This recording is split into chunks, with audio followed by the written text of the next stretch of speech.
ಸ್ನೇಹಿತರೆ, ಸದರಾಮ್ ಎಕ್ಸ್‌ಪ್ರೆಸ್ ಚಾನಲ್ಗೆ ಸ್ವಾಗತ ಸುಸ್ವಾಗತ. ಇವತ್ತಿನ ಈ ವಿಡಿಯೋದಲ್ಲಿ ಜೀವಶಾಸ್ತ್ರಕ್ಕೆ ಸಂಬಂಧಪಟ್ಟಂಥ ಜೀವಕೋಶಗಳ ಅಧ್ಯಯನ ಎಂಬ ಅಧ್ಯಯನವನ್ನು ಮಾಡೋಣ. ಜೀವಶಾಸ್ತ್ರ ಎಲ್ಲ ಪರೀಕ್ಷೆಗಳಿಗೂ ಅತ್ಯುತ್ತಮವಾದ ವಿಷಯವಾಗಿದೆ ಹಾಗೂ ಸರಳವಾದ ವಿಷಯವಾಗಿದೆ. ಜೀವಶಾಸ್ತ್ರ ಅಥವಾ ಜೀವವಿಜ್ಞಾನ, ಜೀವಶಾಸ್ತ್ರ ಮತ್ತು ಜೀವವಿಜ್ಞಾನ ಎರಡು ಪದಗಳು ಒಂದೇ ಸಮಾನಾರ್ಥಕ ಪದಗಳು.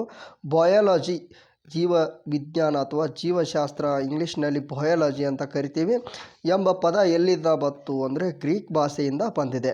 ಇದು ಗ್ರೀಕ್ ಭಾಷೆಯಿಂದ ಬಂದಿರತಕ್ಕಂತಹ ಪದ ಅಂದರೆ ಬಯಾಲಜಿ. ಬಯೋಸ್ ಅಂದರೆ ಜೀವಿ, ಬಯೋಸ್ ಅಂದರೆ ಜೀವಿ, ಲೋಗೋಸ್ ಅಂದರೆ ಅಧ್ಯಯನ, ಲೋಗೋಸ್ ಅಂದರೆ ಅಧ್ಯಯನ. ಬಯೋ ಮತ್ತು ಲೋಗೋಸ್ ಎಂಬ ಎರಡು ಪದಗಳಿಂದ ಬಯೋಲಾಜಿ ಎಂಬ ಪದವನ್ನು ಹುಟ್ಟುಹಾಕಿದ್ದಾರೆ. ಇನ್ನು ಬಯೋಲಾಜಿ ಅಂದರೆ ಏನು ಅಥವಾ ಜೀವಶಾಸ್ತ್ರ ಎಂದರೇನು? ಜೀವಿಗಳ ಬಗ್ಗೆ ಅಧ್ಯಯನ ಮಾಡುವುದಕ್ಕೆ ಏನಂತೀವಿ? ಜೀವಶಾಸ್ತ್ರ.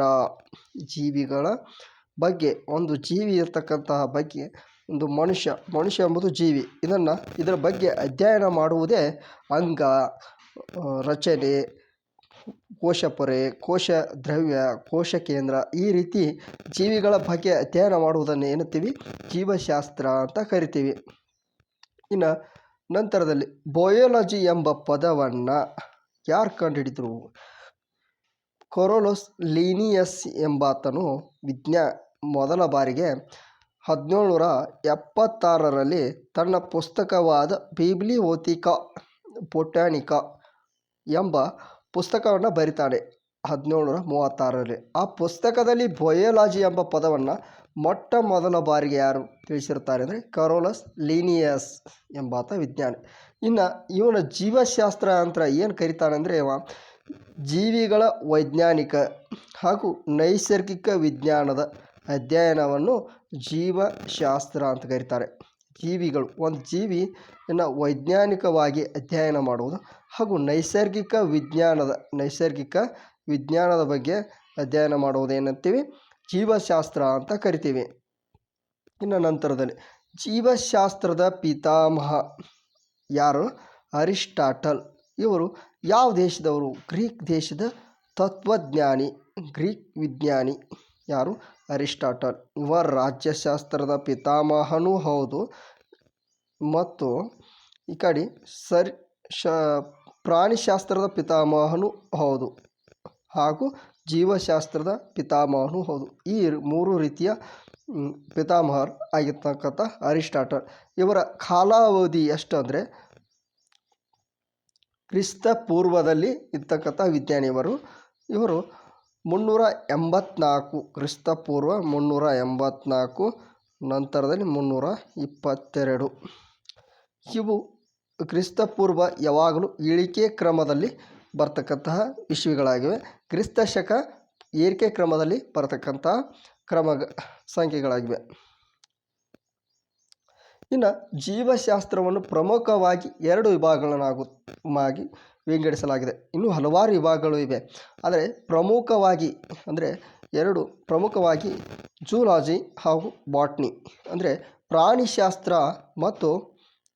ಪ್ರಾಣಿಶಾಸ್ತ್ರ ಮತ್ತು ಸಸ್ಯಶಾಸ್ತ್ರ ಎಂಬ ಎರಡು ಪ್ರಮುಖ ವಿಧಾನಗಳನ್ನಾಗಿ ವಿಂಗಡಿಸಲಾಗಿದೆ. ಇನ್ನು ಪ್ರಾಣಿಶಾಸ್ತ್ರ, ಜೂಲಾಜಿ ಅಂದರೆ ಏನು? ಪ್ರಾಣಿಶಾಸ್ತ್ರವು ಪ್ರಾಣಿಗಳ ಬಗ್ಗೆ ವೈಜ್ಞಾನಿಕವಾಗಿ ಅಧ್ಯಯನ ಮಾಡೋದನ್ನು ಜೀವಶಾಸ್ತ್ರದ ಪ್ರಾಣಿಶಾಸ್ತ್ರ ಅಂತ ಕರಿತೀವಿ. ಇದು ಜೀವಶಾಸ್ತ್ರದ ಒಂದು ವಿಭಾಗ. ಇನ್ನು ಪ್ರಾಣಿಶಾಸ್ತ್ರದ ಪಿತಾಮಹ ಆಗಲೇ ತಿಳಿಸಿರ್ತಕ್ಕಂಥದ್ದು ವಿಷಯವಾಗಿದೆ. ಪ್ರಾಣಿಶಾಸ್ತ್ರದ ಪಿತಾಮಹ ಯಾರಂದರೆ ಅರಿಸ್ಟಾಟಲ್. ಇನ್ನು ಸಸ್ಯಶಾಸ್ತ್ರ ಅಥವಾ ಬಾಟ್ನಿ, ಸಸ್ಯಗಳ ಬಗ್ಗೆ ವೈಜ್ಞಾನಿಕವಾಗಿ ಅಧ್ಯಯನ ಮಾಡುವ ಜೀವಶಾಸ್ತ್ರದ ಒಂದು ವಿಭಾಗವಾಗಿದೆ. ಇದನ್ನು ಸಸ್ಯಶಾಸ್ತ್ರದ ಪಿತಾಮಹ ಯಾರಂದರೆ ಥಿಯೋಫ್ರಾಸ್ಟಸ್ ಅವರು ಸಸ್ಯಶಾಸ್ತ್ರದ ಪಿತಾಮಹರಾಗಿರುತ್ತಾರೆ. ಇನ್ನು ಜೀವಶಾಸ್ತ್ರ, ಜೀವಕೋಶಗಳ ಅಧ್ಯಯನ. ನಂತರದಲ್ಲಿ ಇನ್ನು ಭೂಮಿ ಗ್ರಹದ ಮೇಲೆ ಜೀವಿಗಳು ಕಾಣಿಸಿಕೊಳ್ಳಲು 3 ಪ್ರಮುಖ ಅಂಶಗಳು ಬೇಕೇ ಬೇಕು. ಆ 3 ಅಂಶಗಳಿಂದಲೇ ಜೀವಿ ಉದಯವಾಯಿತೆಂದು ಹಿಂದಿನ ಕಾಲದಿಂದ ಹೇಳಿಕೊಂಡು ಬರ್ತಕ್ಕಂತಹ ವಿಷಯವಾಗಿದೆ. ಭೂಮಿಯ ಮೇಲೆ ಜೀವಿಗಳು ಕಾಣಿಸಿಕೊಳ್ಳಲು ಪ್ರಮುಖವಾದ 3 ಅಂಶಗಳು ಯಾವ್ಯಾವು ಅಂದರೆ, ಒಂದು ವಾಟರ್ ಅಂದರೆ ನೀರು ಪ್ರಮುಖವಾಗಿ ಜೀವಿಯನ್ನು ಆಕ್ಸಿಜನ್ ತೆಗೆದುಕೊಳ್ಳಲು ಉಸಿರಾಡಲು ಅತಿ ಉಪಯುಕ್ತವಾಗಿದ್ದು ನೀರು. ಇನ್ನು ವಾತಾವರಣದಲ್ಲಿರುವ ಗಾಳಿ ಅಥವಾ ವಾತಾವರಣ ಆಕ್ಸಿಜನ್ ಬೇಕೇ ಬೇಕು. ಇನ್ನು ಸೂರ್ಯನ ಕಿರಣಗಳನ್ನು ಸಂರಕ್ಷಿಸಲು ಓಝೋನ್ ಪದರ ಬೇಕು. ಈ 3 ಇರುವುದರಿಂದ ನೋಡಿ, ಈ 3 ಅಂಶಗಳು ಇರುವುದರಿಂದ ಒಂದು ಜೀವಿ ಬದುಕಲು ಉತ್ತಮವಾಗಿರುತ್ತದೆ. ಒಂದು ಜೀವಿ ಬದುಕಲು ವಾತಾವರಣ, ಓಝೋನ್ ಮತ್ತು ನೀರು ಪ್ರಮುಖವಾಗಿ 3 ಬೇಕೇ ಬೇಕು. ಇನ್ನು ಇಲ್ಲಿವರೆಗೆ ನೀವು ಯಾವ್ಯಾವ ವಿಷಯವನ್ನು ಅರ್ಥ ಮಾಡ್ಕೊಂಡಿರಿ? ನಿಮಗೆ 10 ಸೆಕೆಂಡ್ಗಳ ಕಾಲಾವಕಾಶ. ಕ್ವಶನ್ಗಳನ್ನು ಈ ಹಿಂದಿನ ಅಧ್ಯಯನ ಮಾಡಿರುವ ವಿಷಯದಲ್ಲೇ ಕೇಳಿರುತ್ತೇವೆ. ಯಾವ್ಯಾವ ವಿಷಯವನ್ನು 10 ಸೆಕೆಂಡ್ನಲ್ಲಿ ಆನ್ಸರ್ ಮಾಡ್ತೀರಾ ಅಂತ ನೋಡೋಣ. ಸ್ಟಾರ್ಟ್. ಜೀವಶಾಸ್ತ್ರ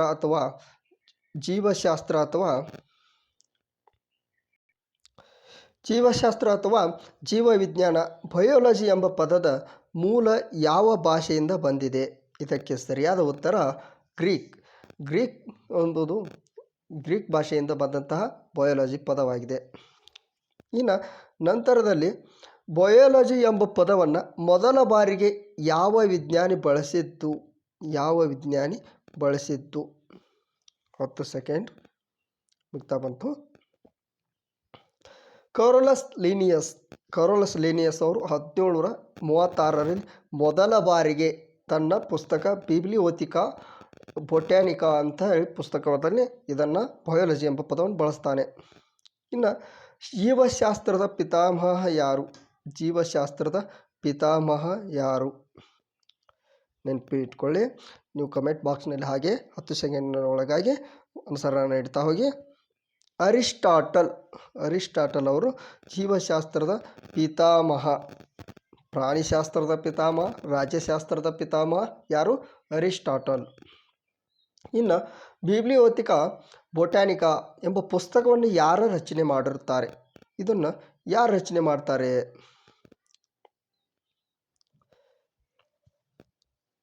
ನಿಮ್ಮ ಕಾಲಾವಧಿ ಮುಗಿತಾ ಬಂತು.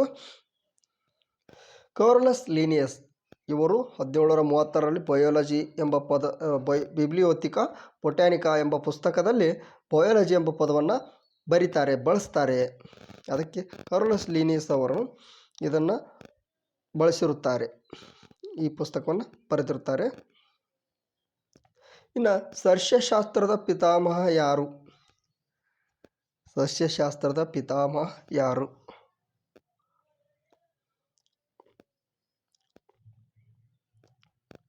ಇದಕ್ಕೆ ಸರಿಯಾದ ಉತ್ತರ ಥಿಯೋಫ್ರಾಸ್ಟಸ್ ಅವರು ಈ ಸಸ್ಯಶಾಸ್ತ್ರದ ಪಿತಾಮಹ.